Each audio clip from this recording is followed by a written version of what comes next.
అది కపిల్ సిబాల్ ఎంపీ కపిల్ సిబాల్ వ్యాఖ్యలు కూడా మనం చూసాము. అన్నా డిఎంకే కలిసి ప్రభుత్వాన్ని ఏర్పాటు చేయాలని గవర్నర్ ఆర్లేకర్ కోరుకుంటున్నట్టున్నారు అని కూడా కపిల్ సిబాల్ విమర్శించారు. మా ప్రతినిధి మహాత్మాతో మాట్లాడదాం. మహాత్మా, తమిళనాడు రాజకీయాలు ఎంత ఆసక్తికరంగా ఉన్నాయో మనం చూస్తున్నాము. కపిల్ సిబాల్ కూడా అన్నారు అన్నా డిఎంకే కలిసి పొత్తు పెట్టుకుని విజయ్ని సీఎం కాకుండా చేస్తారేమో అని కూడా అంటున్నారు. గవర్నర్ ఉద్దేశం కూడా అదేలాగా ఉంది అని కూడా ఆయన అంటున్నారు. ఇలాంటి సిచ్యువేషన్స్ తమిళనాడులో మనం చూస్తున్న సిచ్యువేషన్స్ గతంలో ఏ రాష్ట్రంలో అయినా కనిపించాయా ఇంతకు ముందు? అలాంటి సందర్భాల్లో కోర్టు తీర్పులు ఏం చెప్పాయి? ఎందుకంటే ఇప్పుడు గవర్నర్ తీరు పట్ల టీవీకే న్యాయ పోరాటానికి వెళ్ళబోతోంది కదా. తమిళనాడు గవర్నర్ తీరు మీద అయితే విమర్శలు వ్యక్తమవుతున్నాయి. దేశవ్యాప్తంగా గవర్నర్ తీరును తప్పుబడుతూ వ్యాఖ్యానాలు చేస్తున్న పరిస్థితులు మనం చూస్తున్నాం. ఇందాక కపిల్ సిబల్ కూడా మాట్లాడారు. ఆయన సుప్రీంకోర్టులో సీనియర్ మోస్ట్ న్యాయవాది, అనేక రాజ్యాంగపరమైన అంశాలను కూడా వాదించిన అనుభవం ఉంది. ఒక రకంగా చెప్పాలంటే ఆయన ఒక రాజ్యాంగ నిపుణుడు కూడా. సో ఆయన సూచించిన 4 ఆప్షన్స్ గవర్నర్ ముందున్నాయంటూ ఆయనే చెప్పారు. సో ఆ ప్రకారమే ఇప్పుడు గవర్నర్ నడుచుకోవాల్సి ఉంటుంది. జనరల్గా అయితే ఇలా ఎవరికి ఏ పార్టీకి స్పష్టమైన మెజారిటీ రాని పక్షంలో సింగిల్ లార్జెస్ట్ పార్టీని ఆహ్వానించడం, ప్రభుత్వాన్ని ఏర్పాటు చేయడానికి ఆహ్వానించి ఫ్లోర్ టెస్ట్కి అవకాశం ఇవ్వడం అనేది ఒక సాంప్రదాయంగా కొనసాగుతూ వస్తుంది. అయితే ఆ క్రమంలో గవర్నర్ సాటిస్ఫై అవ్వాలి, ఆయన సంతృప్తి చెందాలి. వీళ్ళ దగ్గర తగినంత బలం ఉంది అని ఆయన సంతృప్తి చెందితే చాలు. ఎందుకంటే గవర్నర్కి డిస్క్రిషనరీ పవర్స్ ఉంటాయి. ఆ విచక్షణాధికారాలని ఉపయోగించుకుని ఆయన సంతృప్తి చెందితే సింగిల్ లార్జెస్ట్ పార్టీని ప్రభుత్వాన్ని ఏర్పాటు చేయడానికి ఆహ్వానించవచ్చు. గతంలో ఈ పక్కనే ఉన్న కర్ణాటకలోను మహారాష్ట్రలో కూడా ఇటువంటి ఉదంతాలు చోటు చేసుకున్నాయి. అప్పుడు సింగిల్ లార్జెస్ట్ పార్టీగా ఉన్న వాటిని గవర్నర్ ఆహ్వానించినప్పుడు ఫ్లోర్ టెస్ట్లో అవి ఓడిపోయి ఆ ప్రభుత్వాలు కూలిపోయాయి. తర్వాత పోస్ట్ పోల్ అలయన్స్ ఇతర కూటములు కలిసి ప్రభుత్వాలను ఏర్పాటు చేశాయి.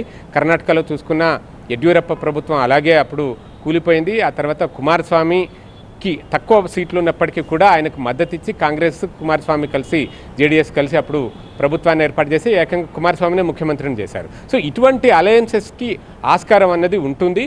ఇప్పుడు గవర్నర్ ముందున్న ఆప్షన్ ఏంటి అంటే ఆయన సాటిస్ఫై చెందట్లేదు. ఎందుకంటే 107 టీవీకే సపోర్ట్కి 5 కాంగ్రెస్ మద్దతు కలిపి 112 మాత్రమే అవుతున్నాయి. ఇంకొక 6 కనీసం కావాల్సి ఉంది. 6కి సంబంధించి కూడా లెటర్ రూపంలో వారి వైపు నుంచి మద్దతు ఉంది అని చెబితే ఆయన ఆహ్వానిస్తాను అని గవర్నర్ చెప్తున్నారు. ఒకవేళ అది లేని పక్షంలో కూడా సింగిల్ లార్జెస్ట్ పార్టీగా ఉంది కాబట్టి టీవీకేకి ఆఫర్ ఇచ్చి ప్రభుత్వాన్ని ఏర్పాటు చేయడానికి ఆహ్వానించి ఫ్లోర్ టెస్ట్కి అవకాశం ఇవ్వచ్చు. ఫ్లోర్లో ఆ రోజు ఆ సమయానికి ఎంతమంది సభ్యులు ఉన్నారు, కొంతమంది గైర్హాజరైతే అప్పుడు ఈ మ్యాజిక్ ఫిగర్ నెంబర్ కూడా తగ్గుతుంది. 234 మందికి 10 మందో 20 మందో తగ్గినప్పుడు నెంబర్ ఆటోమేటిక్గా మ్యాజిక్ ఫిగర్ కమ్ డౌన్ అవుతుంది. కాబట్టి అప్పుడు ఫ్లోర్ టెస్ట్లో విజయం సాధించడానికి అవకాశం ఉంటుంది. లేదు అనుకుంటే ఈలోపు మద్దతును కూడగట్టుకుని 2 సీట్లు 3 సీట్లు 1 సీటు వచ్చిన చిన్న పార్టీలు ఉన్నాయి. కమ్యూనిస్టులు ఉన్నారు, ఇండియన్ యూనియన్ ముస్లిం లీగ్ పార్టీ ఉంది, వీసీకే ఉంది. ఇటువంటి పార్టీలని కలుపుకుని అవసరమైన మద్దతును కూడా కూడగట్టుకోవడానికి అవకాశం విజయ్ దగ్గర ఉంటుంది. సో గవర్నర్ తన ముందున్న ఆప్షన్స్ అన్నింటినీ కూడా ఒక్కొక్కటిగా ఎక్సర్సైజ్ చేస్తున్నారని చెప్పవచ్చు. ఇందులో ఇంకొకటి గమనించాల్సింది, గతంలో సుప్రీంకోర్టు ఇచ్చిన తీర్పులు కూడా మనం గమనించాలి. 1994లో 9 మంది న్యాయమూర్తుల సుప్రీంకోర్టు ధర్మాసనం ఒక కీలకమైన తీర్పునిచ్చింది. అది S R Bommai versus Union of India తీర్పుగా అందరికీ కూడా తెలిసిందే.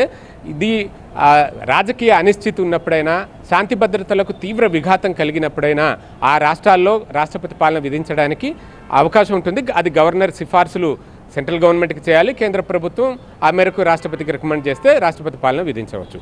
ఇక్కడ రాజకీయ అనిశ్చితిని ఎస్టాబ్లిష్ చేయడానికి ఎటువంటి నామ్స్ని, ఎటువంటి వాటిని పరిగణలోకి తీసుకోవాలనేది ఆ రోజు సుప్రీంకోర్టు తేల్చి చెప్పింది. ఎందుకంటే గతంలో రాష్ట్రపతి పాలన ఆర్టికల్ 356ని ఇష్టానుసారంగా కేంద్ర ప్రభుత్వాలు ప్రయోగించి కొన్ని రాష్ట్రాల్లో తమకు నచ్చని ప్రభుత్వాన్ని కూలదోసిన సందర్భాలు ఉన్నాయి. కాబట్టి అటువంటి మిస్యూజ్ జరగకుండా ఉండడం కోసం ఇచ్చిన ఆ తీర్పు ప్రకారం చూసినా సరే ఇప్పుడు ఫ్లోర్ టెస్ట్ అనేది ఖచ్చితంగా నిర్వహించాలి. ఫ్లోర్ టెస్ట్లో ఓడిపోయి ఇంకెవరూ కూడా ప్రభుత్వాన్ని ఏర్పాటు చేయడానికి ముందుకు రాని పక్షంలో అప్పుడు రాజకీయ అనిశ్చితి అన్నది ఎస్టాబ్లిష్ చేయడానికి ఉంటుంది. ఆ సందర్భంలో మాత్రమే కేంద్రానికి రికమెండ్ చేస్తే కేంద్ర ప్రభుత్వం రాష్ట్రపతి పాలనకు సిఫార్సు చేసి రాష్ట్రపతి పాలన విధించిన తర్వాత 2 నెలలలోపు పార్లమెంట్లో కూడా దాన్ని ఆమోదించాల్సి ఉంటుంది. ఈ ఎక్సర్సైజ్ అంతా జరగాలంటే ఈ నామ్స్, ఈ కండిషన్స్ వీటన్నిటిని కూడా ఫుల్ఫిల్ చేయాలి. సో అదంతా కూడా చిట్ట చివరి ఆప్షన్. ఇప్పుడైతే చూస్తున్న పరిణామాలు ఇవన్నీ గమనిస్తూ ఉంటే కనుక అక్కడున్న చిన్న రాజకీయ పక్షాలు ప్రీ పోల్ అలయన్స్లో భాగంగా డిఎంకేతో ఉన్నాయి కాబట్టి డిఎంకేతో మాట్లాడి ఇప్పుడున్న పరిస్థితుల్లో ప్రభుత్వాన్ని ఏర్పాటు చేయాలంటే టీవీకేకి కొంతమంది మద్దతు అవసరం కాబట్టి మేము మద్దతు ఇస్తాము, ప్రీ పోల్లో మీతో పాటు ఉన్నాము, ఇప్పుడు పోస్ట్ పోల్ అలయన్స్గా వారితో పాటు వెళ్తామని ఒక చర్చలు అయితే జరుగుతున్నాయి. సో ఆ ప్రకారం టీవీకే విజయ్కి కావాల్సిన మద్దతు కూడగట్టుకునే ప్రయత్నాల్లో కొంత సఫలీకృతం అవుతున్నారని చెప్పవచ్చు.